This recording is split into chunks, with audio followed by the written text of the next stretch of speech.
Hey guys, Master of Extreme 93 with part 23 in XD Gale Darkness. In this episode, we're finally going to take on Gorigan. There he is.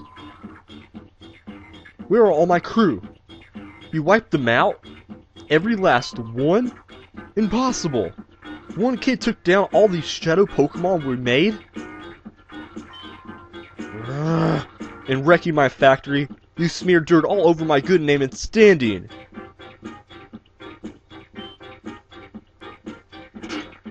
You mad, bro? You've done it now. I'm steaming mad and there's no forgiving that. Ever. Be prepared to drop. Yeah, he mad.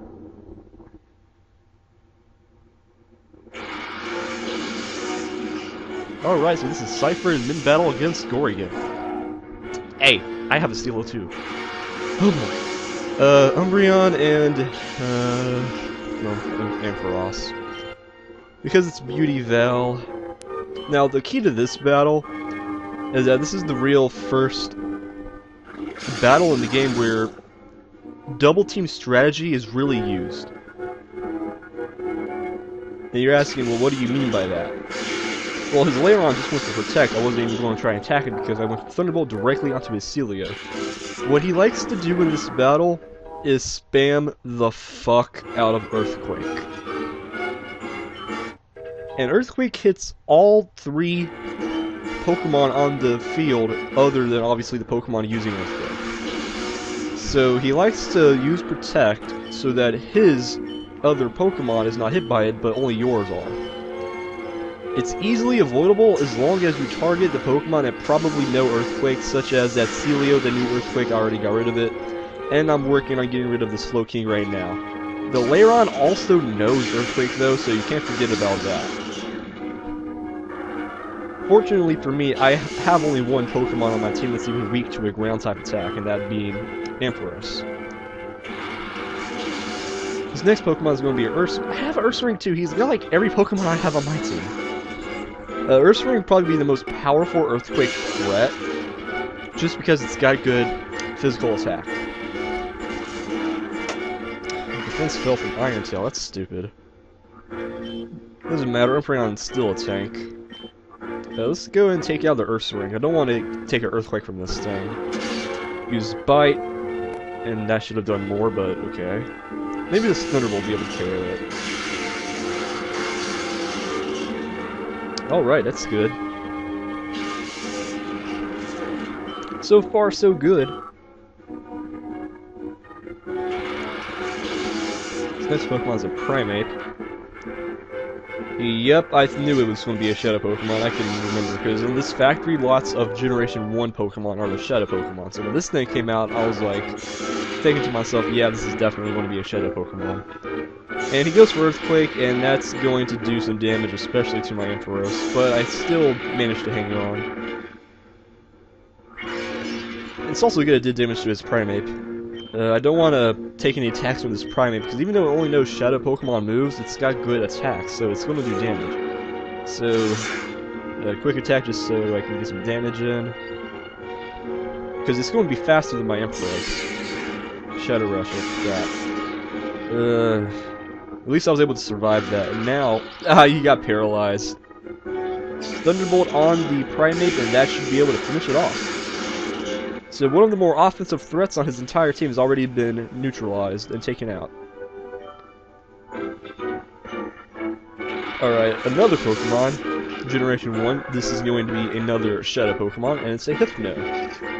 I'm not sure what purpose this Hypno is going to serve in the battle, but I don't want to wait to find out. Another Earthquake. Umbreon's able to tank that, even with the defense drop.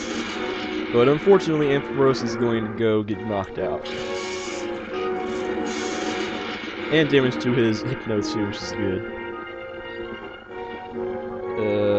I'll switch into Celio, because it's got a water attack, obviously, Water Pulse, so I'll be able to probably take out that Lairon in one hit. Use Bite on the Hypno, and then use Water Pulse on Lairon.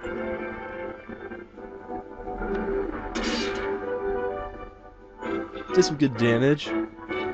Shadow Storm. I don't think I've ever seen this shadow move before. Wow. Oh shit.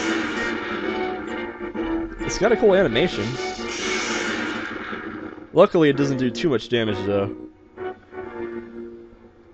Water Pulse on his Leiron, that's super effective, and it is a OHKO, which is good. His team is just about taken out completely now. All we have left is to take care of his Hypno. And with Bite plus Water Pulse, well, this one Bite would probably be able to finish it off anyways. And it was a crit, just for the lulz. And with that, we defeat Gorigan. Much easier than I anticipated. I was worried that his double team, style of battle was going to be a problem, but it wasn't. He mad. Hypno and Primate fleet somewhere else. Oh well. Ugh, that's it. You're not getting away with this. No way, no how, no ifs or buts. I'm not taking this. I'll blow up the factory with you in it. Gah. Hey, it's that old guy from Ganonport. Gorigan. That is quite enough. Except that you have lost. What's he doing on the TV screen? Master Greville! Ho ho ho. We meet again. You do remember me, don't you? Yes, indeed. I am Mr. Verich. Or perhaps I should say Greville, the Grand Master of Cipher. Oh shit, plot twist! I must say, I am taken back. I never once imagined that you would destroy our factory.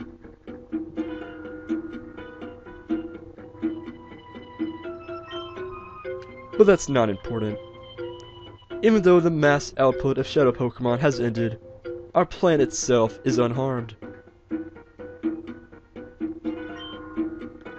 We have already completed XD001's final tuning. It now rests with me. XD001? I shall prepare for our final plan to activate XD001. Do you honestly think you can stop me? I shall be at Cipher's HQ. It is on Citadark Isle, off the coast of Ganonport. It is an impregnable fortress that repels all with cruel waves and thick clouds. No one can reach it. Challenge accepted. Come if you dare. I'll enjoy waiting for you. Ho ho ho ho. Well, fuck. Ha ha ha ha. Master Greville has such a wicked sense of humor. No ordinary ship can get close because of the rough seas, and even if you do manage to get on the island, the place will be swarming with trainers carrying the Shadow Pokemon I made. Even though there should be a lot more Shadow Pokemon. If XD001 didn't drop that ship in the desert, we should have taken half the time tuning the Shadow Pokemon. Yeah, it doesn't matter. There's plenty of Shadow Pokemon to welcome you in style. How many are there? I can't tell you that. If I did, it would floor you. It's just a matter of time before the world belongs to us. You'd better be ready for it. Yeah, run away like a bitch.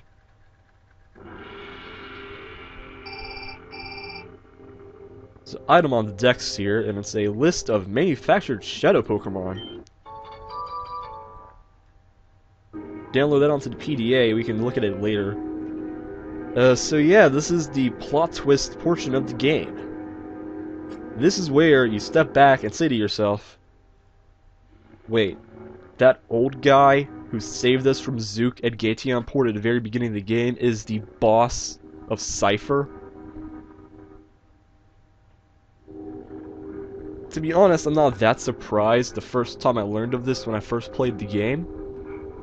But it makes you question, though, who are those two guys that were with him? You know, the guy with the red outfit and the red hair, and the blue outfit with the blue hair?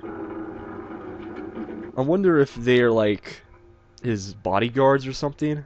They seem pretty powerful.